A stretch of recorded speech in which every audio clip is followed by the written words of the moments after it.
Você está viajando através de outra dimensão.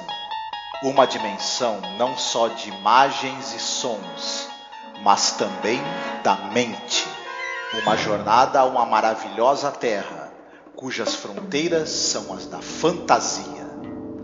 Há um sinal logo à frente, avisando que sua próxima parada será em Além da Imaginação.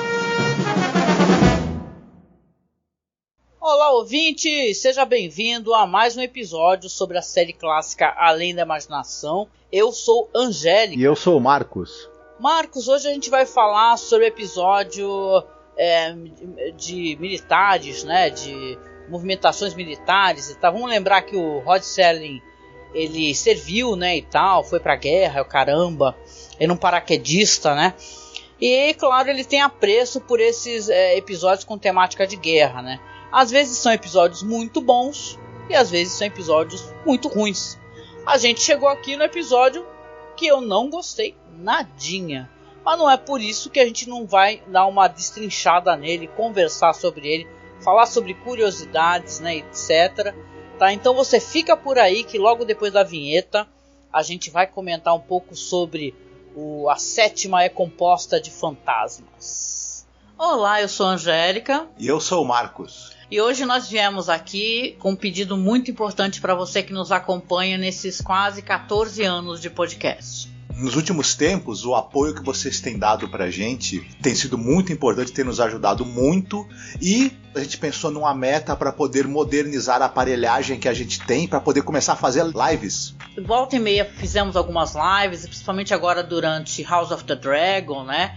E quem nos acompanha sabe que o nosso equipamento ele é muito rudimentar e dessa vez a gente quer tentar chegar numa meta aqui para poder pegar um bom notebook para que eu possa fazer as lives com o Marcos, fazer lives semanais, a gente gerar mais conteúdo, fazer mais coisas ao vivo, ter mais interação com os nossos ouvintes e espectadores. E óbvio, né, para você ter um notebook melhor, não é um computador positivo que eu tenho aqui na minha casa, é uma coisa mais cara, né? E detalhe, nem é um notebook de ponta, assim, o melhor notebook gamer, nada disso. É apenas um notebook onde eu possa fazer as lives, eu possa mostrar os vídeos, não travar, né, durante as lives. O ideal é que a gente tenha o dinheiro no local que não cobra taxa, porque aí você estará ajudando a gente, né?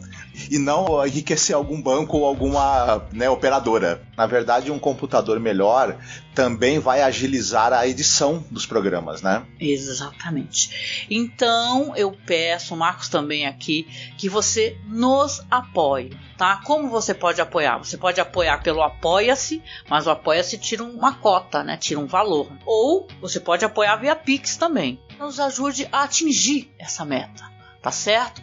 Então a gente deixa aqui um beijo muito gostoso, um abraço muito apertado. Fiquem todos muito bem, se cuidem. Nós vamos para o episódio 10 dessa nossa quinta temporada. Ele é o episódio, você sabe o número dele no geral? É episódio 130 no geral. The Seventh is Made Up of Phantoms. Também conhecido como a sétima é formada por espectros ou fantasmas. Tchan, tchan, tchan. Com o título desse você fala, caracas, né? Mas é nível aquele episódio dos caras do submarino lá, do navio, né? Que você fala, meu Deus. Então esse aqui é o episódio 130, né? Poxa, faltam poucos, hein? Faltam 26 episódios, né? Pra acabar The Twilight Zone, uma série que vai ter vários remakes mais pra frente, né? Espero que a gente possa explorar junto com vocês. Mas aqui na série clássica, ele é um episódio dirigido pelo Alan Crosland Jr. e o roteiro, claro, do Rod Serling, né? O Rod Serling escrevia a maior parte dos roteiros, né? Mesmo que fossem adaptações, às vezes eram escritas pelo Rod Serling por questão contratual, por sinal, né? Sim, eu acho que vale a pena a gente destacar aqui que esse já é produzido pelo Bert Granet. A gente tinha comentado que teria uma mudança de produtor e ele tinha cancelado os roteiros que já estavam em pré-produção da série antes dele assumir a produção e pegou outros roteiros. O próprio Serling também, a gente já citou, falando no início aqui da temporada, que ele estava meio estafado e com dificuldade ali de fazer essa seleção do que seria o melhor roteiro para cada episódio, e parece que as escolhas do produtor também não ajudaram muito, mas chegaremos lá. Você falou do Alan Crosland Jr., que é o diretor desse episódio. Vocês devem lembrar, né, nossos ouvintes, que ele dirigiu o episódio número 11 da 4ª temporada, The Parallel. Sim. Ele dirigiu mais nessa temporada também, a 5ª, ele dirigiu também Old Man in the Cave, que já falamos dele, esse que falaremos agora, e o Ring a Ding Girl, que é um episódio 13 da 5ª temporada. Além disso, nós chegamos a comentar já da carreira dele, que ele teve direção de episódios de séries como Alfred Hitchcock Apresenta, Batmasterson, Rei da Polícia Montada, mas ele também tem o nome dele muito ligado à série da Mulher Biônica, lembra aquela série dos anos 70, né? Sim. E ele dirigiu vários episódios da série da Mulher Maravilha, aquela série do final dos anos 70 com a Linda Carter. E ele é muito famoso por ter dirigido episódios dessa série, né? Sim, pois é. É realmente um episódio que ele tem até umas estrelas, né, e tal, só que, meu irmão, é bem... tipo assim, eu acho que a milicada americana deve ter vibrado com o negócio.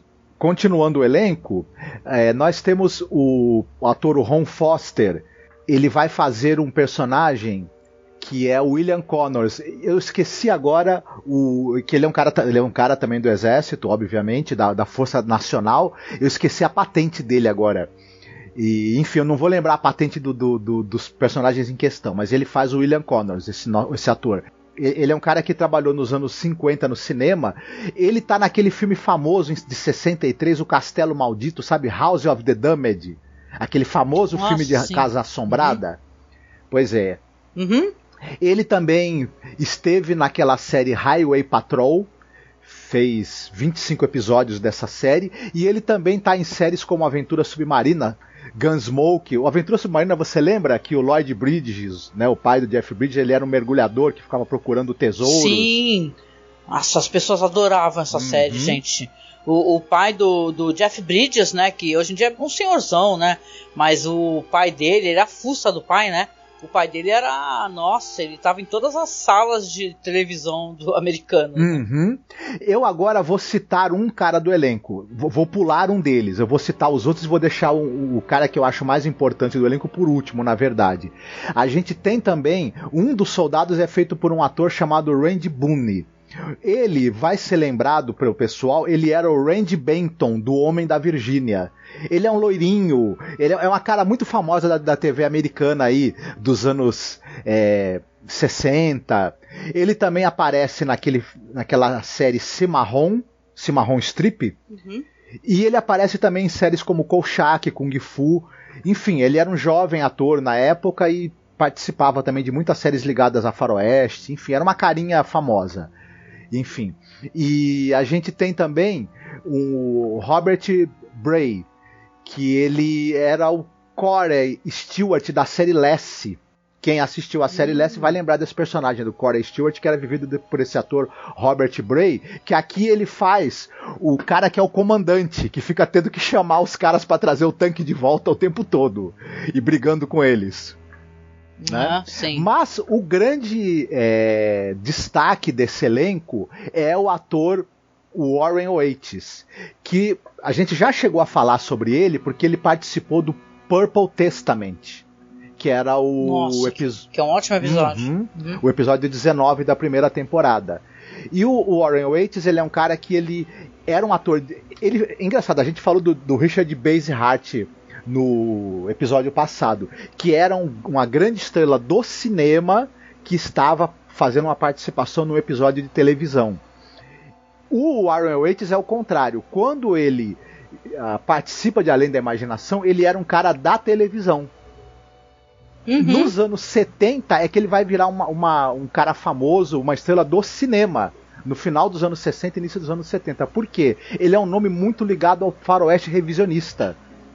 Ele fez com o Sam Peckinpah o grande nome, talvez, né, do faroeste revisionista aí dos anos 70, 60 e 70, ele fez Juramento de Vingança, Meu Ódio Será Tua Herança e Trago a Minha Cabeça de Alfredo Garcia. Só por esses 3 filmes, clássico. Isso, ele já estaria ali na história do cinema. Mas ele ainda tá naquele filme The Shooting, que é um faroeste revisionista do Monte Hellman, que ajudou a impulsionar a carreira do Jack Nicholson.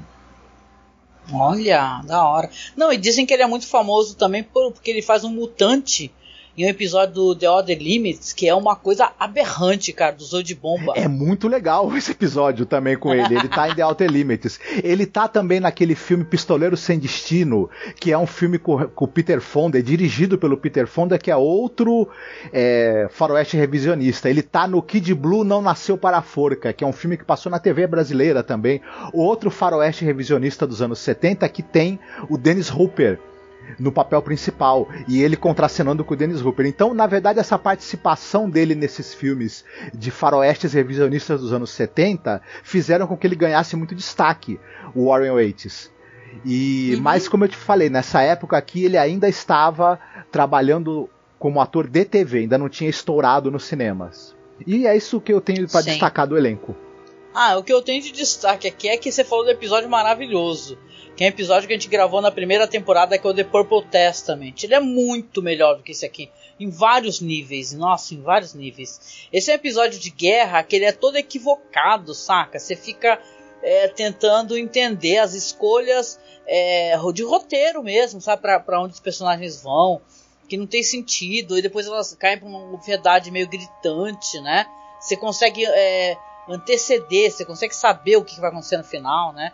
Mas é isso, eu gostei que você falou dos atores aqui. Tem um cara aqui que é um molequinho, é o mais novinho, né? Que eu até fiquei falando, nossa, o que é isso? É um nerd desse evento aí da cavalaria, o caraca, da 7ª Cavalaria, que é o Private. Como é que é? O que é Private em inglês? É Private First Class. Soldado, né? De primeira classe, né? É o Dunga Country Boy Kluski. Ele é interpretado por um cara chamado Randy Boone, né?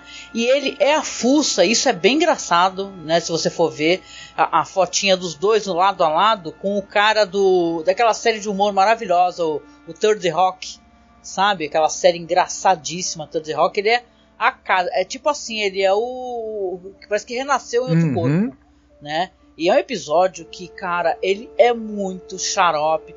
E pra gente que é de outro país, isso daí vocês vão ter que me desculpar, né? Não tô aqui nem relativizando a importância de eventos americanos, né, e tal. Mas a gente sabe que eles têm uma tremenda mania de pegar esses eventos de exército e ficar nesse lambe-lambe. Ai, meu Deus, os grandes soldados, heróis. E eu tenho já um nojinho, aí a culpa é minha, tá? Pode colocar a culpa em mim. Dessas histórias americanoides, sabe? Fala assim, ai, o resgate do soldado Ryan, sabe? Eu tenho entendeu? Eu fico, sabe? Eu sou mais a minha verve de assistir um vai e veja, entendeu? Sim, eu tô chovendo no molhado, pra quem conhece um pouquinho de cinema alternativo, mas eu gosto desses episódios, então de filmes que contestam, sabe? Ficar esse negócio de, o grande soldado herói, fomos heróis, herói. Isso é um saco e eu não tenho saco pra isso. Mas, independente disso, desculpem o desabafo, claro, a gente vai fazer análise e tal. E eu gostaria até de pensar, porque tem vários episódios para vocês verem como eu consigo passar por cima dos meus preconceitos e nojinhos com certas temáticas. Ainda mais essas daí que ficam endeusando, né, os soldados e tal, que eu acho um saco. Eu gosto, por exemplo, do The Last Flight. Quem lembra do The Last Flight é aquele do cara que também some, é de viagem no tempo e tal. E a gente, né, Marcos, a gente elogiou bastante o The Last Flight. Sim. Você lembra? Sim. Do cara que também, porque aqui é um episódio sobre viagem no tempo, né? Tem isso. Exatamente. Mas tem uma coisa interessante interessante não, né? Você quer que a gente faça a sinopse pra gente poder entrar já em alguns detalhes da trama? Dessa vez sou eu. Dessa vez sou eu. Então, para meu azar, dessa vez sou eu, gente. Mas vamos lá. Eu vou tentar falar para vocês a sinopse. Simbora, tá? Aqui nós teremos 3 soldados que são da Guarda Nacional dos Estados Unidos. O sargento William Connors, o soldado Michael McCluskey e o capitão, não sei, também está em inglês aqui, é Richard Langsford. Eles são os tripulantes de um tanque, um M5 Stuart, que estão participando de treinamentos de guerra, né, de jogos de guerra, estão conduzidos por algum motivo, né, mas aí o americano que deve saber, americano médio, né, ali próximo onde teve a batalha do Little Big Horn, né, que é um local onde o coronel George Custer ele assumiu a última posição dele, né, foi um episódio de grande derrota, né, e tal, aí vem aquele sentimento heróico americano, né, insuflado. As ordens deles são que eles têm que fazer lá as rotas, os testes e tal, só que o episódio, inclusive, ele começa com uma época diferente. Ele não mostra logo de cara os soldados que são ali, são em outra época, eles mostram os caras na época mesmo do Custer, né, sendo alvejados, os três conversando, indo numa cabana indígena. Ou seja, o episódio ainda tem esse componente que é discutível, e sim, eu entendo que o episódio ele pertence à época dele, uma visão da época dele, que a gente tem hoje em dia uma outra visão, né, relacionada, tem até a ver com o que eu vou recomendar no final. Mas tem isso do indígena malvado, o soldado heróico, e a gente já assistiu tanta coisa, tanta produção e sabe que não é bem por aí, cara pálida, né? Aí você tem os três ali numa época do Custer mesmo, né? E os caras, você vê que eles são atacados, nunca mostra os indígenas, nunca mostra. Aí depois já mostra os caras no tanque, falando, nossa, que barulho é esse? Foram tiros, não sei o que lá. E estão ali conversando, vão se aproximar dessa cabana, um deles vai encontrar inclusive um cantil, e vai falar assim, olha só que interessante, deve ser alguma relíquia, né, porque o negócio fazem muitos anos, não, é tudo novinho, o cantil tá novo e tal, e eles ficam nessa de perceber que eles passaram por uma outra época, na verdade, né, devido a coisas que eles vão encontrando. Quando eles retornam, o Connors, né, que é o patente maior deles, né, ele fala pro chefe lá deles que acha que eles voltaram no tempo. Ele fala que viu armas, viu cantil, viu várias coisas e tal. E ali pra mim o roteiro já começa a dar aquela derrapada gostosa, né? Porque você tem um cara que tá falando que acha que viajou no tempo e tipo o comandante dele lá não fala, ok, colega, vamos, né, pra sua cabana, vai dar uma relaxada, você pegou muito sol na cabeça, né? Então, não, ao contrário, ele fala assim, para de falar besteira, o comandante lá deles fala. E eles vão continuar fazendo essas intervenções no local. Para eu resumir, para que a gente possa falar, né? Eles vão ter inclusive uma sensação de viagem no tempo que ela é transmitida através de um vento muito forte, né? E tal. E esse vento, eles sentem essa passagem do tempo através do vento e vão tendo também visões de coisas relacionadas a essa batalha de Little Big Horn, e vão ter a certeza absoluta que de alguma maneira eles podem ajudar o Custer, o George Custer, com os seus Sparks, armas e etc. lá, e vão transgredindo as ordens do comandante, né? E cada vez fazendo lá o que eles acham melhor para poder socorrer esses soldados, que é uma guerra sabidamente perdida, né? Onde os indígenas ganharam, né? Então vou deixar aqui para que você possa falar um pouco o que você acha, o que você acha que tem alguma relevância. Por que será que o Rod Serling escolheu essa temática? Ele sabe que por quê, né? Acabei de falar que ele é um cara que era militar, né? Então ele tem simpatia por essas histórias militares e tal, de honraria militar. O que não quer dizer que elas sejam ruins. Veja bem, tem histórias grandiosas nesse sentido. Mas eu acho que esse aqui é um roteiro que não funciona muito bem, né? E ele meio que é incoerente em vários momentos, né, Marcos? Pois é, começa que você tem aí o soldado lá, o William Connors, que o cara sabe tudo da batalha de Little Big Horn, na verdade do massacre, porque a 7ª Cavalaria do Custer imaginava que era um pequeno grupo de índios Sioux, e ele dividiu em 3 partes a força de ataque dele, achando que ia poder cercar e massacrar os índios. No fim era 10 vezes mais o contingente dos indígenas do que ele estava esperando, e eles é que foram massacrados. Pra nós, a gente pensa o seguinte: dane-se o Custer, azar dele. Eu achei ótimo que os índios tenham ganhado e tenham zerado a 7ª Cavalaria, não tenho pena nenhuma. Enfim, então já começa a ficar difícil a gente Não, a gente não acha difícil de entender o fascínio desses personagens por pensar, caramba, estamos aqui de volta. Primeiro que é uma conveniência de um tamanho assim do planeta Terra. O cara tá fazendo manobras militares ali exatamente onde vai ser o local. Eles estão fazendo a trilha que a 7ª Cavalaria fez para chegar no local da batalha. Porra, com tanque, né? Ou seja, tem que ter uma fortaleza ali e um aparato militar para ter esses tanques, etc. E não é nem o terreno certo para você fazer exercícios com tanque. Pra quê? Ali, naquele... Bom, então já começa por aí. Mas enfim, e aí você tem a outra conveniência que você tem o soldado William, que sabe tudo da batalha de Little Bighorn, porque sim. Nossa, ele é insuportável, esse personagem. Ele fica, ai, mas o Coronel Custer fez isso. Ai, mas ele fez aquilo. Sabe o cara que parece que ele é algum nerd dessa parada, que ficava ali... sabe, colecionando figurinha. Ai, não, agora eles fariam isso, fariam aquilo. Isso. É muito conveniente também pro roteiro. E aí o que acontece? O episódio, para demonstrar que eles estão realmente... fizeram essa viagem há 80 anos no passado, estão ali onde aconteceria, né, a batalha. Primeiro que não tem nenhum marco. Eu lembro daquele episódio 100 Yards Over the Rim, em que o cara também, ele meio que sobe uma encostazinha, quando ele tá do outro lado já tá 100 anos depois, né?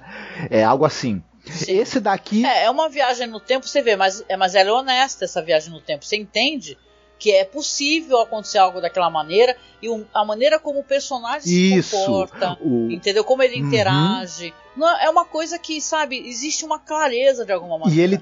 Aqui parece que é tudo conveniente. E ele tem a motivação, o personagem, de salvar o filho que tá precisando de remédios. Tem isso. Ele tem uma motivação muito crível.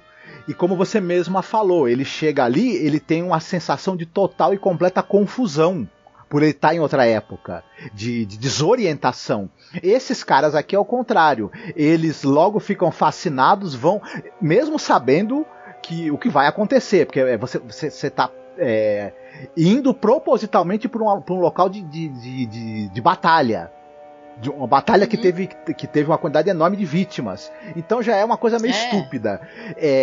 Não, e eles veem fumaça. Os índios nunca aparecem, nem os soldados da 7ª Cavalaria. Cabanas, nem soldados. Foi um episódio que, além, eu acho que ele sofreu por falta de orçamento. Isso, eles ficam... Entendeu? Foi gasto tudo no tanque, só eles pode. Eles encontram uma cabaninha indígena ali vazia, e encontram um sinalzinho de fumaça ali. Daqui a pouco... Aí outra cena que eu acho que é assim, é duro da gente engolir hoje em dia. O personagem do Michael McCluskey, que é vivido pelo Randy Boone, em um determinado momento, quando ele vê um sinal de fumaça, que seria os índios meio que se comunicando, e ele vê depois uma nuvem de poeira, que na verdade ele imagina que pode ser um batedor indígena voltando pro grupo. Ele vai e atira e mata o índio que seria um personagem ali do passado, do nada. E daqui a pouco vem o cavalo sozinho e fala, pô, derrubei o índio. Eu falei, eita! É bizarro. E eles parecem que não são vistos, né? Isso, só são vistos quando é conveniente pro roteiro. Quando não é conveniente, eles fazem, acontecem e não são avistados por ninguém. Parabéns! Não, e esse episódio, ele tem uma coisa que pra mim é séria, no sentido dele não ter sentido a espécie de ética humanista que o Rod Serling trata nas histórias. Porque, porra, assim, gente, me permitam só fazer esse adendo. Rod Serling é o cara que escreveu, que, né, pelo menos ele aprovou, né, Dust, né, que é um episódio que ele critica o assassinato do povo mexicano e tal. Então você tem aqui um episódio onde que foi uma oportunidade, na verdade, que o Rod Serling teria, e eu não sei por que ele não faria isso que eu queria entender, de criticar como é que os povos originários americanos são tratados, né? Sim. Então você tem aqui, na verdade, uma perspectiva que, vista agora pela nossa perspectiva, então, diz que na época também incomodou um pouquinho, de, pô, como é que é? Esse Custer, ele adorava matar índio, porra. Entendeu? E se ferrou na guerra, porque sim, é uma guerra, os índios também vão atacá-los, né? E tinha uma quantidade enorme de indígenas, coisa que hoje em dia, para quem assistiu Wind River, por exemplo, que recomendamos recentemente no podcast The Last of Us, né? você vê que os caras estão isolados em comunidades esquecidas pelo governo, sabe? Abertas à violência, sabe? É um absurdo. Então é um momento que o Rod Serling teria para falar para a comunidade americana, falar, porra, meu, olha como é que os indígenas foram tratados, né? Não, mas vamos fazer episódio para falar dos maravilhosos soldados americanos e como eles querem viajar no tempo para poder salvar os soldados do General Custer. O tadinho do Custer, né? Ele ia lá massacrar aquele grupo de índios, ia massacrar os homens, as mulheres, as crianças, ia massacrar todo mundo, mas tadinho dele porque os índios se defenderam e conseguiram derrotá-lo, né? Tadinho do Custer e da 7ª Cavalaria. Vá pra lá! Não, tem um monte de filme de faroeste que existe a entidade indígena malvado. Entendeu? Então essa visão, em 63, pela perspectiva do Rod Serling, que era um cara... eu sinto o Rod Serling, um autor conectado, sabe? Com questões humanistas, questões assim importantes, né? Eu acho o episódio péssimo nesse sentido. Parece que é alguma coisa que foi jogada ali de qualquer jeito, não foi refletido como é que o assunto estava sendo tratado, e coloca tipo assim o soldado dos Trapalhões, porque aqueles três são três, só não é o Sargento Pincel, porque não tem nenhum careca. Isso. Mas, porra. Aí eles estão com o tanque, o comandante fica ordenando que eles voltem, eles ficam chegando atrasados, e aí no dia seguinte, apesar deles não se comunicarem, se atrasarem dentro do cronograma ali das manobras que eles teriam que fazer do retorno, o comandante permite que eles vão com o mesmo tanque no dia seguinte, coisa que talvez... ou seja, eles não obedecem, ainda fazem o que querem e tá tudo bem. E tem um detalhe, a gente percebe que no começo do episódio, quem sabe tudo da Batalha de Little Bighorn é o William. Tipo, no meio do episódio, o Michael McCluskey, que é um cara bem mais novo, começa a aparentar também saber tudo da batalha, do nada. Ele não demonstrava conhecer o resultado da batalha no meio do episódio, nos diálogos entre o William, que sabe tudo, a gente já sabe que ele sabe tudo do que aconteceu, né, da história. O Michael parece saber tudo também, só que ele não dava a entender no início do episódio que ele sabia. E pior, o Richard, que é o personagem do Warren Waits, que não acredita que eles estejam realmente em contato com o passado, só depois de uma série de eventos que ele vai passar a acreditar, e ele é um cara mais cínico, mais descrente. Eles, os três, que são pessoas de personalidades diferentes, resolvem o que acontece. A gente pode até entregar. Eles resolvem ir até onde vai acontecer a batalha e se integrar às forças do Custer, que eles sabem que serão massacradas. E detalhe, não vão levar o tanque. Não deixam o tanque pra trás. Pra mim o que é pior é isso, né? Os caras vão cada um pegar uma arminha. Ai meu Deus, vamos correr. Literalmente aí, vamos morrer junto com o pessoal da 7ª Cavalaria. Essa é uma decisão.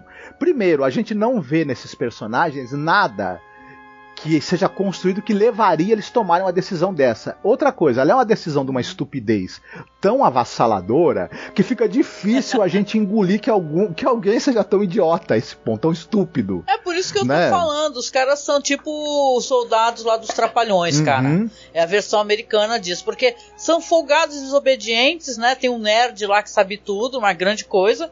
Se ele soubesse melhor, então ele saberia que não adiantava ir com uma arminha, né? Uma arminha só contra tantos indígenas, né? Então, complicado. Então, para uma América branca, entendeu? Que tem essa percepção bizarra dos indígenas como inimigos, né? E foram totalmente destruídos, entendeu? Detonados, sabe? Perderam terras, foram assassinados, né? Cara, embranquecidos de maneira obrigatória. Vamos lembrar que sempre tem a questão dos caras ficarem embranquecendo porque estupram, né? As mulheres. Então, cara, não me ferra, né? Parece que realmente é um episódio que você fala, cara, Rod Serling tá à frente disso, dessa coisa horrorosa. O mesmo Rod Serling que tem episódios incríveis, como The Obsolete Man e tal, Dust, que eu falei, que, porra, me emocionei pra caramba quando eu assisti Dust. E nessa temporada mesmo, né, Marcos, tem episódios que falam firmemente mesmo contra violências, contra coisas que ataquem a sociedade de alguma maneira, né, que desumanizem a sociedade.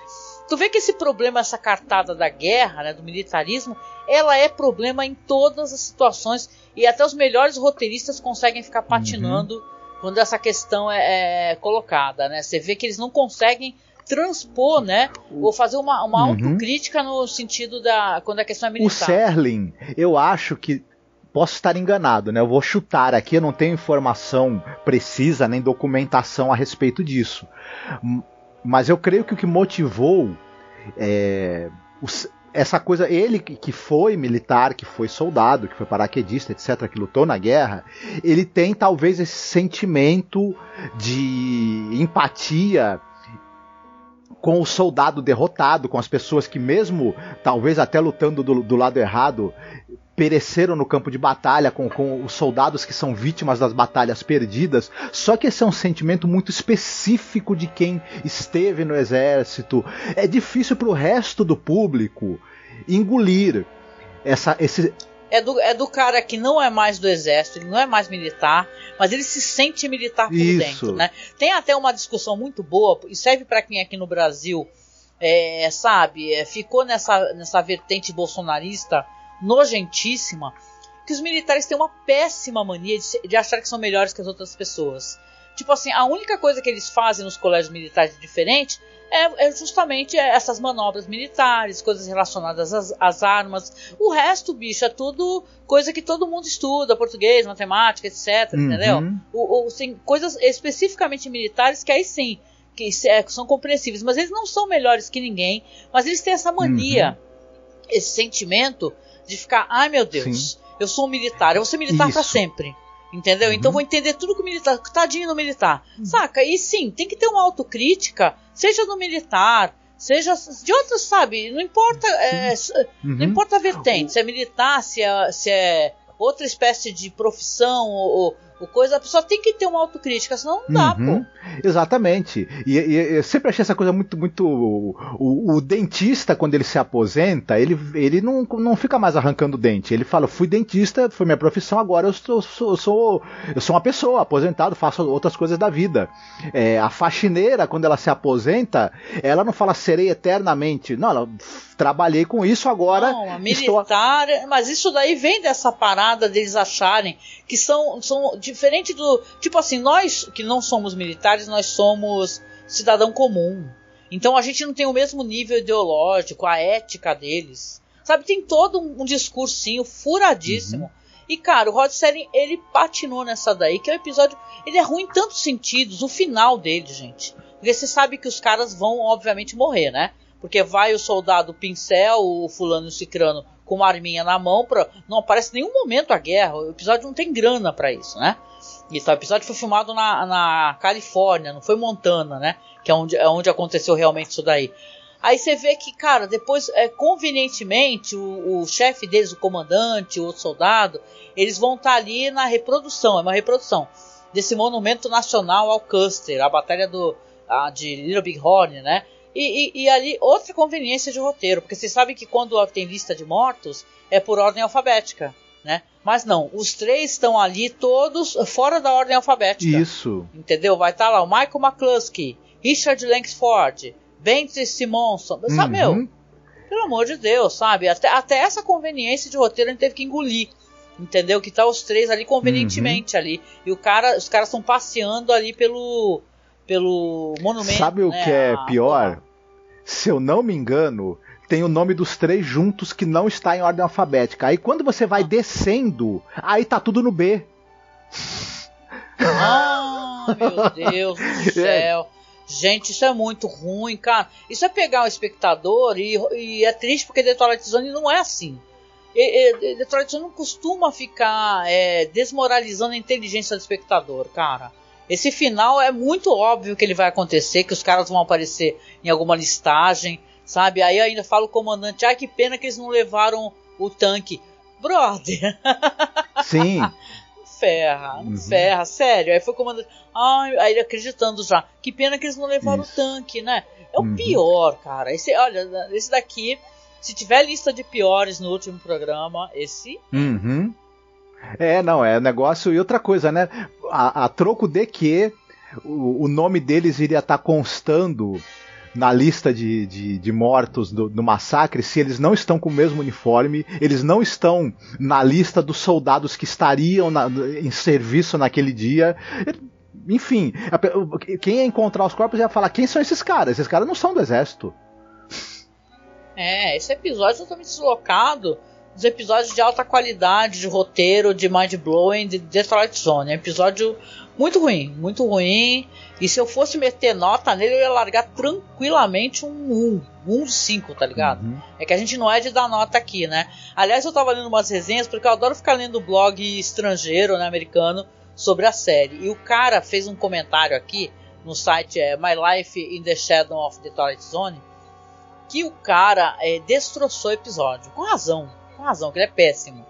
E o cara foi furioso. Entendeu? Ele falou assim, você estragou tudo pra mim. Ó o nerd de Twilight Zone.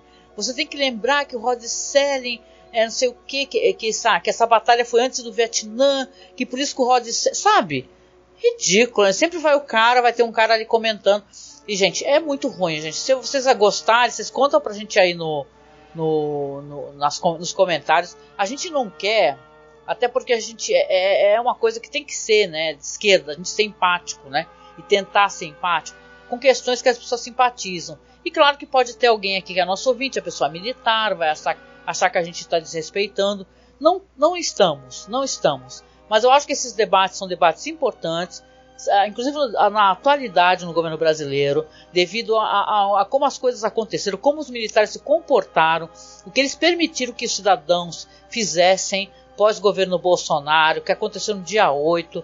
Então, gente, é um debate importante, entendeu? E passa por você parar de achar que o militar é um ser humano diferente, que tem uma ética superior, porque está comprovado que não é. Desde a ditadura aqui no Brasil, os militares estão envolvidos em paradas muito erradas, entendeu? Em muita violência, e eu acho que já deu, né? Agora, claro, aqui a gente está falando dos Estados Unidos, eles têm essa péssima mania de fazer filmes de heróis e todo mundo chora e se emociona. Eu não tenho simpatia com isso daí. Eu gosto de filmes que pegam a guerra, esfrega na cara da pessoa e fala assim, guerra é uma merda, tá? Uma porcaria, olha só, esse cara se fudeu. É bem por aí, essa é a minha vibe, vocês me desculpem, né, se eu não gosto do Resgate do Soldado Ryan, sou muito mais o filme do Kubrick lá, o Glória Feita de Sangue, então essa é a minha vibe. Quem não gostar, vocês me desculpem, tá? Mas é isso, a minha impressão que eu tenho do episódio é uma pataquada americanoide, e o Serling é uma pena, ele perdeu a oportunidade de detonar o jeito como o americano, como os exércitos americanos. Também teve aqueles episódios terríveis sobre Guerra da Secessão, né, que já é uma lambeção de bota de soldado da Guerra da Secessão. Tem uma questão do componente de racismo muito forte, de escravidão. Então é assim, cara, todo mundo erra, mas nesse daqui o erro foi forte, viu? Pois é. E aí, a gente tá se estendendo muito, né? Você vê, né? A gente reclama, mas eu espero, né? Porque eu sempre fiquei com raiva de quem tenta falar que não gosta de alguma coisa, mas não explica. Então eu espero que a gente tenha conseguido explicar por que nós não gostamos aqui, tá? Pra não parecer que a gente tá falando de orelhada. E vamos lá pra parte de recomendações, que eu tenho certeza que a gente vai recomendar coisas melhores do que esse episódio. E aí, o que você separou pra gente no final do podcast? Eu posso dar uma roubada e recomendar 2 filmes? Pode, ué. Um deles é um filme onde você tem uma ficção científica envolvendo os povos originais americanos, né? Que é o filme recente aí, Predador, a Caçada, em que o Predador ele vai enfrentar uma guerreira, né? Que é de uma tribo aí dos nativos americanos, e é um baita de um filme de ação em que os indígenas, além de aparecerem, são tratados com respeito, né? E tem referências interessantes ao modo de vida, à cultura. E então, além de ser um baita de um filme de ação também, bem bacana, fez bastante sucesso, muita gente viu, mas quem não viu, dê uma olhada que você vai gostar. E o outro, já que você citou também essa questão de filmes que mostram que a guerra é algo que não é nada legal, e esses heroísmos, esse ufanismo são meio coisas meio bestas, tem um excelente filme aí recente, que é um filme, a nova versão do livro Nada de Novo no Front, o livro do Eric Maria Remarque, e o diretor Eduard Berger fez uma adaptação que foi em 2022, tá na Netflix para quem quiser assistir, e o filme é assim, é difícil, não vou me estender demais, mas ele é um retrato absolutamente perfeito em termos técnicos do horror da guerra, da futilidade da guerra, e é a melhor remédio para quem está aí querendo embarcar num fanismo militarista estúpido. Assista esse filme que ele vai tirar essa ideia da sua cabeça nos primeiros 15 minutos, te garanto. Eu espero que as pessoas sejam compreensivas e entendam, né, que assim, a gente é uma coisa parada nossa, entendeu? Que a gente já não é de hoje que a gente detona esses filmes americanoides aí. Não é porque a gente quer ser diferentão, é porque eu não tenho simpatia, não. Isso daí muito antes do governo Bolsonaro, tá? A gente sempre, né, tem vários podcasts. Você chega em 2009 a gente já tá metendo pau, entendeu? Então é meio por aí. Eu não curto mesmo. E quando eu vejo a patacada americanoide, eu sempre vou reclamar. Mas é boa, a tua recomendação maravilhosa, né? Muito boa mesmo. Adorei. E você, o que você tem pra recomendar pra gente? Olha, eu teria muita coisa, né? Mas eu vou recomendar o que eu vi recentemente. Gostei bastante, porque também meio que desbrava, né, o olhar que a gente tem para os povos indígenas, dentro até dessa época que é colocado ali aqui no episódio, né? Porque a gente tem aqui uma história aqui, que é uma minissérie. O nome dela é The English, né? Que seria a inglesa, né? Porque é uma minissérie da BBC junto com a Amazon Prime, né? Ou seja, produção do Reino Unido, americana e tal. E ela é escrita e dirigida pelo Hugo Blick, tá? Ela é estrelada simplesmente por uma das atrizes que eu mais tenho adorado acompanhar a carreira, que se chama Emily Blunt. Ela, né, ela é uma força, né, Marcos, da natureza. Que mulher, desde Lugar Silencioso, né? Eu acho que desde aquele o Diabo Veste Prada, né, que ela tá... Que atuação, né? Ela é estrelada pela Emily Blunt e pelo Chasky Spencer, que eu falei pro Marcos, eu acho que é um dos caras mais gatos que eu já vi. Eu não sei, ele me parece gato, ele tem um porte gato. Ele é um cara que ele realmente é descendente de indígenas, né? E na história, a Emily Blunt ela vai fazer a Lady Cornelia Locke, que ela vem para os Estados Unidos, ela é inglesa, e ela vem em busca de vingança contra um homem que ela acredita ser o responsável pela morte do filho dela.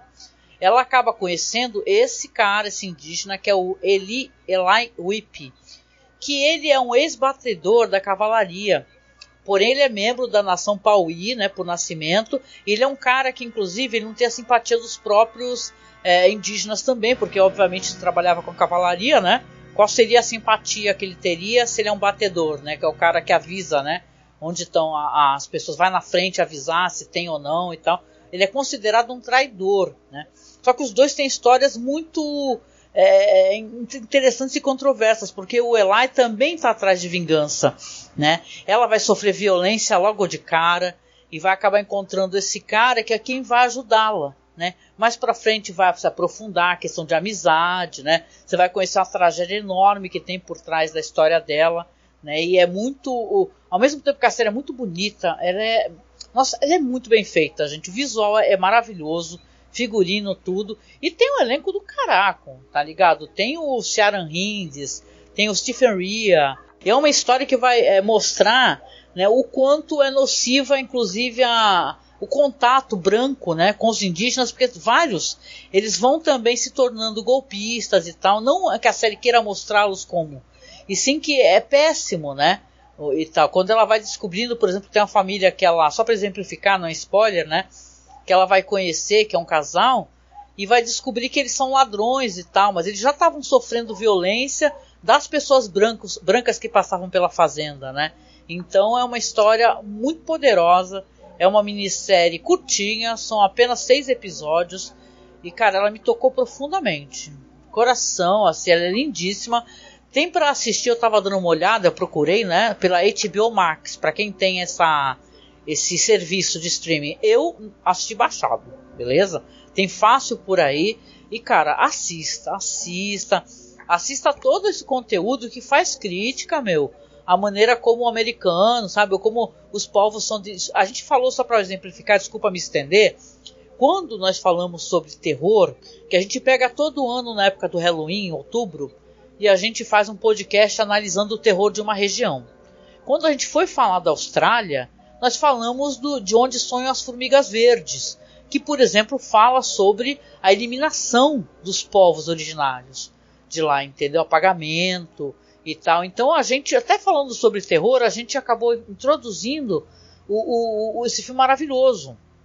Então acho que são histórias que isso que nos transforma nosso olhar, faz a gente não ser básico, sabe? Ficar engolindo aquele American Way of Life, ou ficar engolindo, por exemplo, histórias de soldados heróis, os indígenas eram malvados. Pô, gente, a gente está em 2023, né? Tem muita informação por aí. Hoje em dia só fica sendo ignorante quem é conduzido a ficar só obtendo informação através de grupo de WhatsApp, não pode pesquisar blog, não segue pessoas que têm histórias diferentes para contar, só quer seguir histórias que confirmam o seu próprio ponto de vista. Eu acho que é importante, cara. A gente aqui no Brasil está tendo genocídio, né? Agora o pessoal está tentando parar, mas eles não estão morrendo. Yanomami, porra. O pessoal estava sendo morto mesmo declaradamente, sabe? Os remédios sendo roubados, sabe? Pessoas...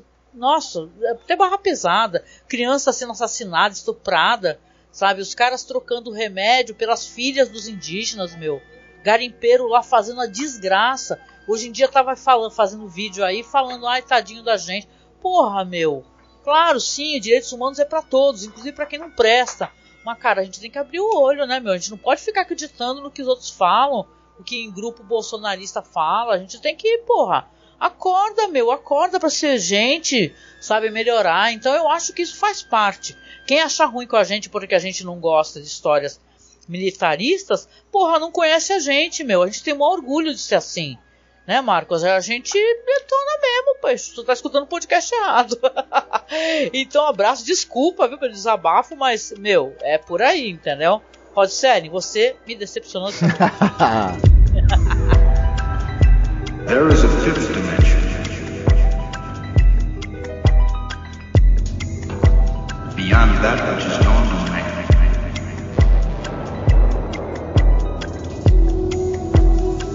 It is a dimension vast as space and as timeless as infinity.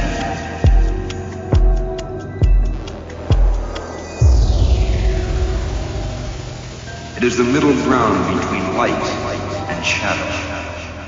E é isso, né, gente? Chegando no final do podcast, que eu jurei pro Marcos aqui em off que ele ia ser super rápido, porque, nossa, episódio não é muito bom. No final a gente tá aqui um tempão conversando, já até estouramos o nosso tempo, né, Marcos? Sim.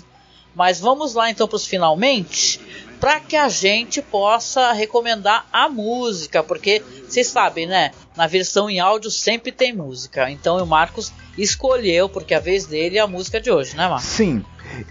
Eu vou tentar não me estender muito, porque na verdade, como eu sempre gosto de roubar, né? Eu vou recomendar uma música, mas eu vou recomendar que as pessoas procurem conhecer o trabalho de uma cantora maravilhosa, que é a Joanne Shenandoah.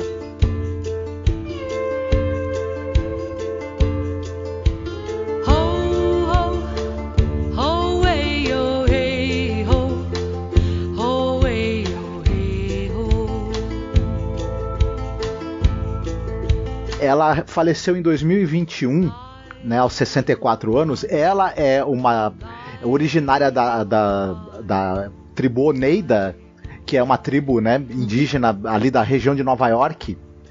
E ela foi criada numa reserva onde ainda existem remanescentes dessa tribo. Ela era uma profunda conhecedora da cultura, da língua e da musicalidade, né, da tribo dela. O que acontece? Ela também tem uma formação musical, e ela faz essa ponte. Ela pega a musicalidade, a língua, os cultos, a cultura, as lendas, e ela dá uma roupagem com folk, blues, música erudita, junto também com a sonoridade típica da musicalidade da tribo originária dela. É um trabalho absolutamente maravilhoso. A obra dela ela é inacreditavelmente linda. É impressionante. Nossa, tô emocionado, eu quero conhecer, não conheço não, Marcos.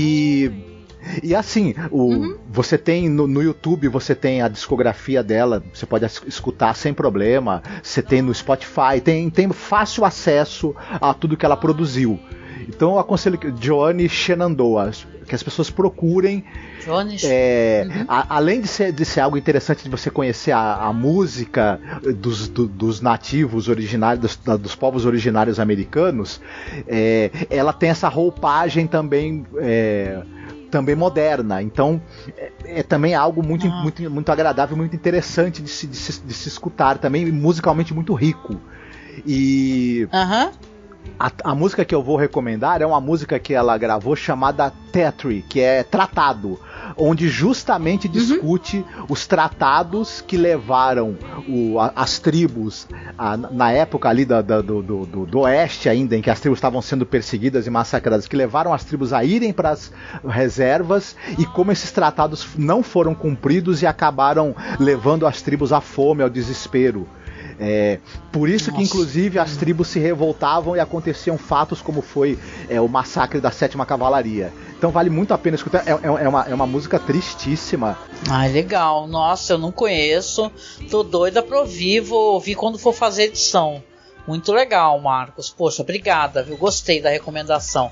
E nos finalzinho aqui, no finalmente, né, a gente dá aquela reforçada na nossa campanha, tá? A gente está com uma campanha para tentar arrumar um computador novo, tá? Um notebook, um PC. Estamos pensando em montar um PC. Então, todo o apoio, cada graninha que cair já é importante. Tá? Se você puder, a gente está pedindo um valor acima de R$10 por causa do sorteio, né? Que vai ter uma ilustração linda que o Marcos fez aqui, da série clássica Além da Imaginação, que a gente vai sortear emoldurada, sabe? Maravilhosa. Então, você doando pra gente acima de R$10, seja no Padrim, no Apoia-se, por Pix, então você já participa do sorteio. Então, por favor, tá? Se você está gostando do nosso podcast, se você vem acompanhando a gente há anos, né? E fala assim, o pessoal tá inventando aí que precisa, é tudo burguês. Não, aqui é tudo pobre, ferrado. A gente faz podcast com os piores computadores possíveis, microfone também. Desde o começo tem podcast da gente, pra vocês verem, ele tá perdido, cara, no sentido técnico, porque a gente tentou tudo na época e não conseguiu melhorar. Então tipo assim, são audíveis, mas não são perfeitos. Isso é muito duro pra mim enquanto editora. São quase 14 anos, né, da gente escutar um podcast que deu problema no áudio, cara, o áudio tá baixo, tal. E é complicado para poder fazer essa remasterização. Então gostaria que daqui para frente, a gente já está tanto tempo no ar, a gente conseguisse arrumar um computador decente, o Marcos tivesse um microfone decente, né? A gente queria comprar para você, né, Marcos, aquele microfone USB, né, para você poder ficar só com o microfone dedicado, para não ficar com esse headset teu que é meio, né, lamentável às vezes o som do headset. Não é que seja péssimo, mas não é bom, né, como poderia ser. Então, se você puder, chegando no finalzinho, nos apoie, sabe? A gente não está inventando, nem chorando, é porque a gente precisa demais. A gente queria muito chegar no final desses podcasts de Twilight Zone e falar, olha, conseguimos comprar um PC, conseguimos comprar um notebook, sabe? Porque é muito importante para a gente entregar um conteúdo de qualidade, entendeu? Que sobreviva a gente. Nós somos todas aqui pessoas de idade. Eu não estou falando que ele está para morrer, Deus me livre, né? Bate na madeira, não é isso. Mas nós somos veteranos, né? A gente não vai fazer podcast para sempre. Então a gente gostaria de os podcasts daqui para frente eles terem qualidade técnica, para ficar lá no YouTube registrado, para ficar num servidor salvo o nosso trabalho, para o dia que a gente poder falar assim, olha, paramos de fazer o podcast, obrigada pelo apoio e tal, a gente consiga deixar um conteúdo de qualidade, não só temática, mas técnica. Então eu espero de coração, sabe, que a gente consiga fazer isso, tá? Então o seu apoio, ele é fundamental em todos os sentidos. Se você puder, se você não puder, compartilhe o podcast, comenta, bota na sua timeline do, TikTok, bota corte no TikTok, a gente, óbvio, autoriza, né? Isso daí, divulga o nosso podcast, nos ajude. Toda ajuda é bem-vinda, né? O nosso trabalho é de coração, tudo vai voltar para vocês. A gente conseguindo arrumar esse notebook, esse PC, volta para vocês, podem ficar tranquilos. E agora, para poder ajudar na campanha, etc., aumentar o nosso público, a gente está, né, Marcos, fazendo conteúdo lá para Twitch, né, que é uma plataforma para gamer, né? Só que a gente não é gamer, então a gente está lá brincando, conversando sobre podcasts. Eu estou falando toda terça-feira sobre a série Hannibal, que é uma série maravilhosa, né, com Mads Mikkelsen, grande elenco. E quinta-feira, né, Marcos, a gente está fazendo o K.O. Crimes. O que é o K.O. Crimes, Marcos? O K.O. Crimes é um nosso projeto no qual apenas crimes que são mentiras deslavadas, toscas, caóticas e a gente espera engraçadas são a temática. Isso, exatamente. A gente bolou esse nome engraçado, meio absurdo, porque a gente quer aprender a contar, fazer esse exercício de storytelling, contar mentira. O sorteio é ao vivo, ou seja, a gente não bolou nada antes, é junto com vocês. Então é toda quinta-feira a partir das 9 horas da noite, a gente tá no Twitch. Então segue lá, tá? É Angel Masmorra no Twitter, na Twitch, tá bom? E com isso eu deixo um beijo, um abraço muito apertado, gente. Vamos pensar com muito carinho, tá? Com muito amor e com muito afeto nos povos originários, tá? E a gente se encontra aí no próximo podcast sobre The Twilight Zone, tá bom? Fiquem bem, se cuidem. Um beijo, tchau, tchau. Where is this place?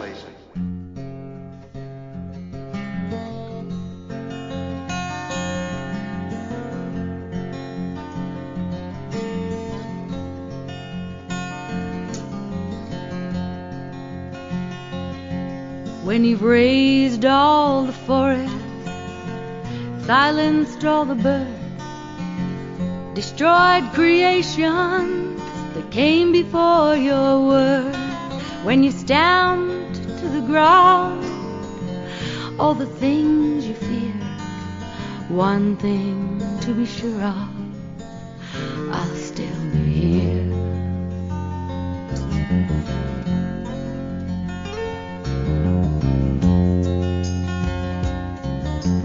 Remember the treaties you have made with me. As long as grass grows and the sky is blue and rivers run free, does this not mean forever? Or did we not agree? Will lies and broken promises be your legacy?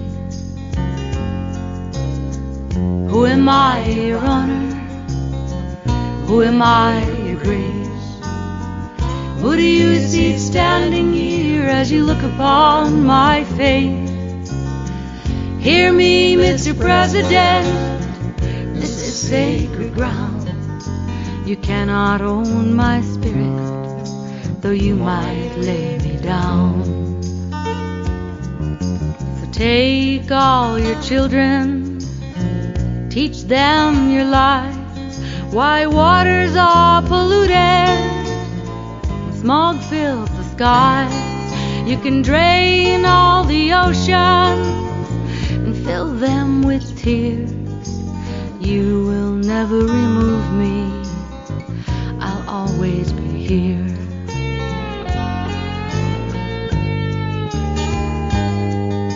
So when you seat your council, who will come to speak? For the buffalo, the eagle, the forest and the trees, the oceans and their bounty, for all who here abide, and for all the children who stand here at our side. Who am I, your honor? Who am I, your grace? Who do you see standing here as you look upon my face? Hear me, Mr. President, this is sacred ground. You cannot own my spirit, though you might lay me down. You cannot take my spirit, this is sacred ground.